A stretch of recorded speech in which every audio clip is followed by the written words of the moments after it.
Right, so we're matched up at impact on these two swings. You'll see on the left how the wrists start to come out a little bit quicker and the club head gets a little bit lower, a little bit sooner. So that's an act of uncocking the wrists, which is an act of raising the handle, isn't it? Yeah?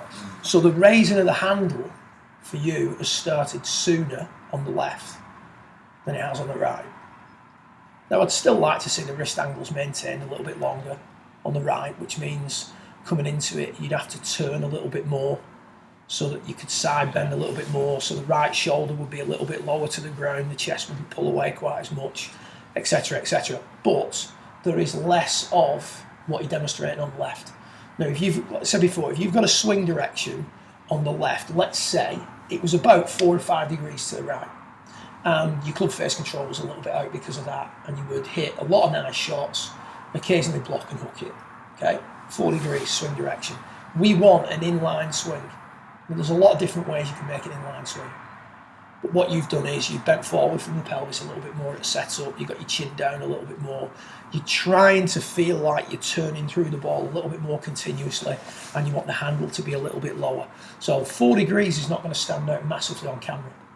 But if you've got an inline swing with a slightly downward angle of attack, the path seems to out every time. And the lower the handle and the slower the wrist angles come out, the lower the rate of closure on the club face. So what you're seeing there now is, see how the hands on the left start to get thrown away from you and work up much more.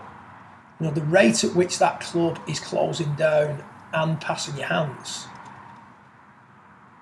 is far greater on the left than it is on the right. Now, the one on the right, would I like to see a little bit more? Yeah. Do you need to see a little bit more? Not necessarily. You can see elements of what you'd want to, you know what you want to see. We're getting there. But what you've done is you've introduced a general concept, which is turning the corner down at the bottom, keeping the turn going, having the handle a little bit lower. The quicker the wrists come out, the more uncocked the wrists are at impact, the more out to the right the swing direction is going to be. So that's the butt of the club and the hands working away from you. And the greater the rate of closure on the club face is going to be, generally. But that doesn't mean that the guy on the right can't really close the club face down too fast and put the living daylights out of it, and the guy on the left can hit it dead straight. But generally speaking, over 1,000 shots, you're going to see a much higher rate of closure with the guy on the left. You see as you come through now. I mean, again, some huge changes there, to be fair, Nick. Exits lower, club face rolling less, more turned, a little bit less extended, and then it's ongoing then. You know, if you've had a number of years swinging a certain way at speed with a card in your pocket, it's going to take some getting rid of that. But the thing, you've got to manage certain things in your swing. It's not necessarily about dramatically changing certain things, because these are happening at speed. This is happening at speed. So as long as you can introduce things like this drill where we're trying to keep the hands a little bit lower through the hip, like the idea of trying to turn more, like the idea that you've come up with of having a little bit less side bend at P1, keeping the centres on top of one another a little bit more. There, you can't. Yeah, it makes it more difficult. The more side bend you have to the right at P1, so the further forward the pelvis is at P1, the easier it is to turn on the way back, but the more difficult it is to turn on the way through. So it's a great piece of advice for someone who is sort of, like I say, lacking turn on the way back, coming across it on the way through. You could use it as a little drill, hit a lot of punch shots, push the pelvis forward, and then try and make the lowest exit possible. Again, to give you some feels for lowering the exit.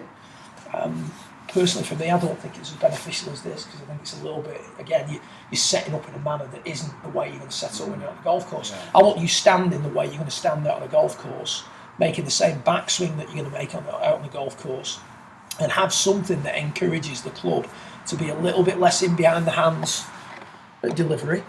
So we just take you back to your delivery position. This is about encouraging the right things. It's not about, you know, crash bang roll, look at this, you made one swing and it's totally different. There's no real world scenario of that. So the club gets beneath the right forearm later. The wrist angles come out later. The club is less inside the hands at delivery. The angle of approach into the ball is a little bit more direct. there's a little bit more inclination to the ground at impact, a little bit more flex in the trail knee, a little bit more tilt in the pelvis. The hands don't get thrown away from you as fast, and the club doesn't bend to the left quite as quick. So you've introduced some good things there. Now, how much of those? We need more of it. Yeah, how much more? You know, do you need?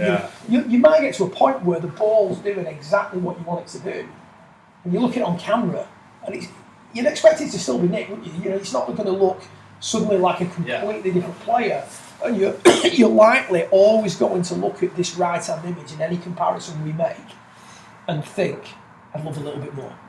Because you would, because you don't want to see anything that resembles that swing on the left. So you always want to be moving it further and further away from that swing. That's your key, isn't it? Yeah. So we hammer that now, Nick. Let's do some more of that.